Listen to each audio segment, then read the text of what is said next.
Hello and welcome into another edition of my CD pickup series.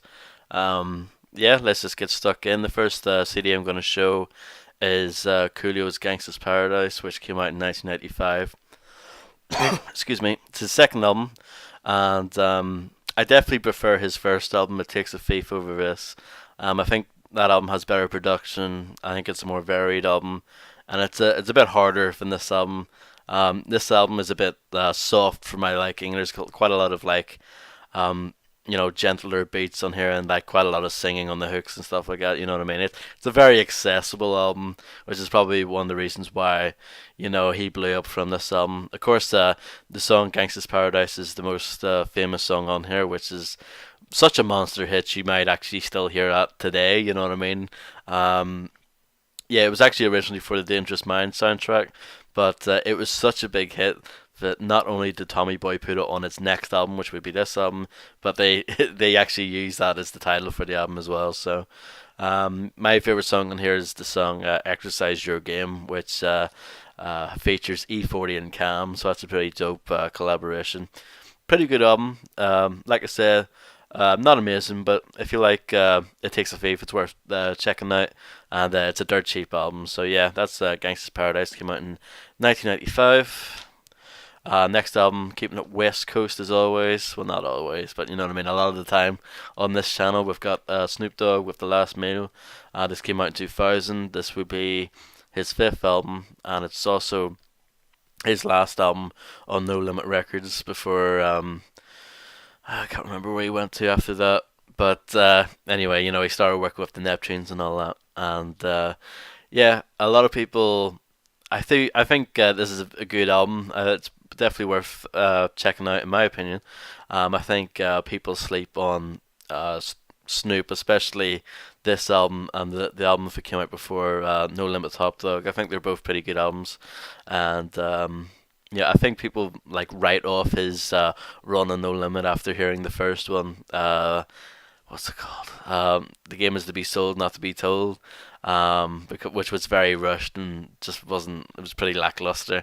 No Limit Top Dog and this album are very West Coast. You got dope production from the likes of Dr. Dre and Meech Wells and Jelly Roll and people like that, and I think they all did a good job.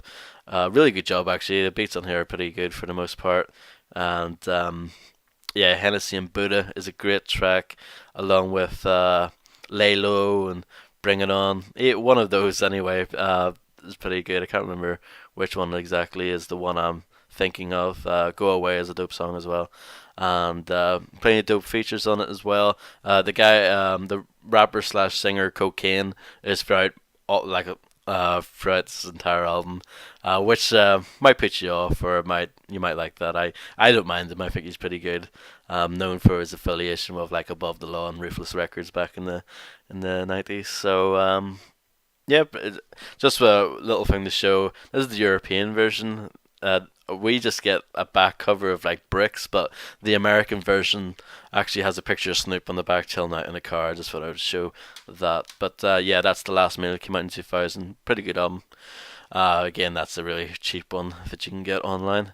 Um, you might notice that I'm repping Public Enemy, and I did buy another Public Enemy album. This is There's a Poison Going On. This came out in 1999. I believe this was like their first album without Def Jam Records, but I believe that this is actually like one of the first, if not the first album to be like to be purchased digitally online. You can buy the MP3s online, and that's like they were well ahead of the game as far as that stuff is concerned. I mean, buying digital music. Um, but that's all well and good. What's the album like? Well, I think it's okay. I think it's one of their weaker efforts. You know what I mean? It's definitely their weakest album up to this point in their careers. But it's not bad. You know what I mean? It's not a bad album. Crash is my favorite song in here. I think that's pretty good, and I like the song "Do You Want to Go Our Way," which is like the main single and stuff like that. It's not a bad album. You're not gonna like pull your hair out listen to it, but it's just kind of unremarkable, is what I would say. But you know what I mean? Chuck D and Flavor Flav like haven't really changed it up, and the production was mostly done by this guy called like Tom Hawk or something like that. He's called. Yeah, so The production is just not as good, but it's not a bad album. This will be the last album to feature, well, I guess feature Terminator X. I don't know what he actually did in this album, but this is the last album where he's at least like a part of the group on. So yeah, that's Public Enemy. There's a Poison going on. That came out in 1999. It's okay, but it's like I said, that's another cheap one. This next album is really good. This is Afu-Ra, the Body of the Life Force. That's what it is. That's what it's called. Yep, Body of the Life Force. It came out in 2000. Afu-Ra, known for his affiliation with the Gangstar Foundation and Jeru the Damager.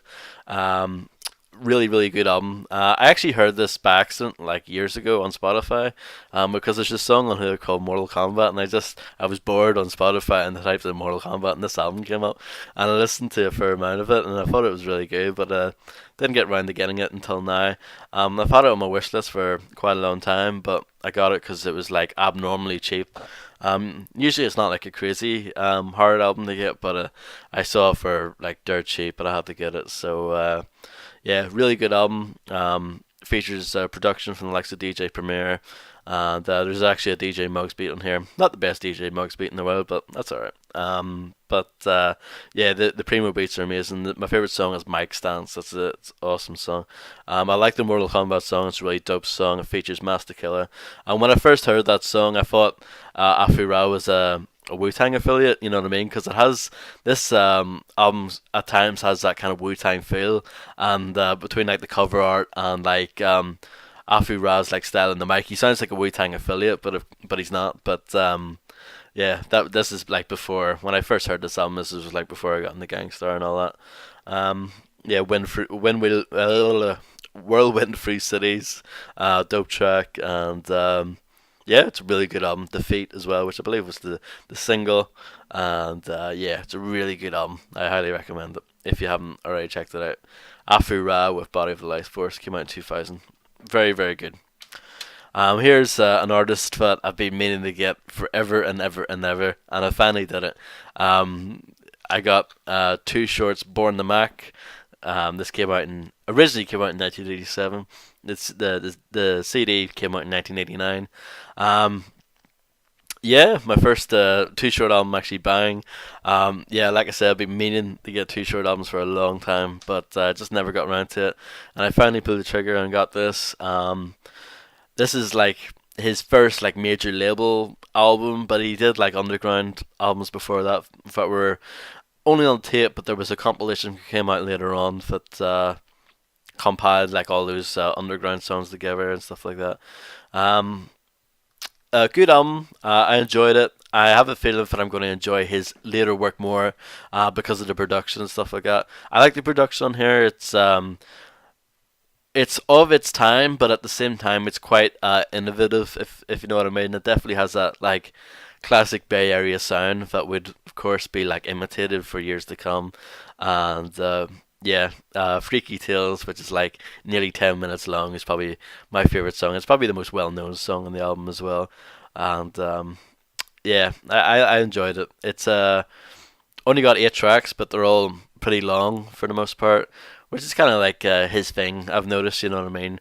Even on other albums, I noticed that a lot of his songs are quite long. But yeah, finally glad that I got around to picking up a Too Short album.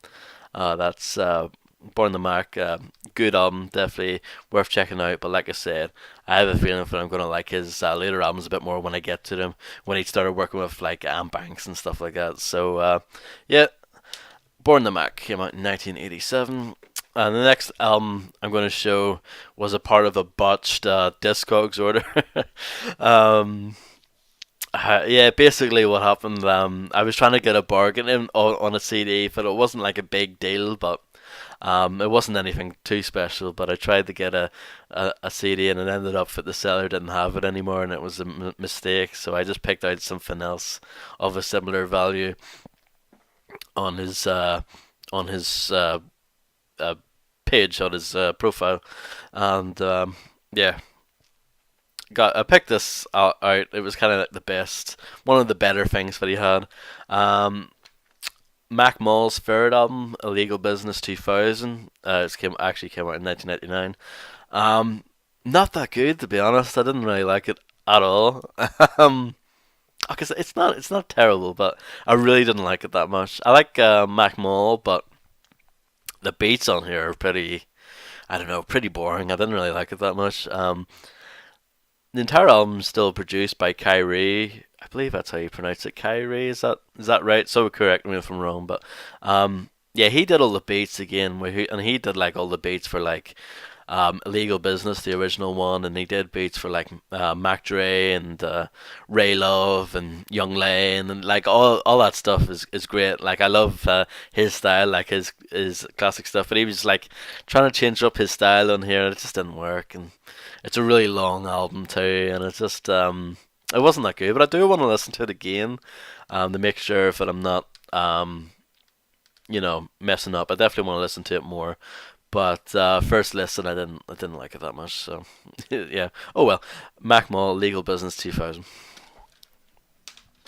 Next one is another Bay Area album, and it's one thing I've been trying to get for a while, and I'm glad I finally got it. It is Pooh-Man. Pooh-Man's Ain't No Love. This came out in 1994, released when he was actually going at Too Short and the Dangerous Crew, of course, which he was a part of.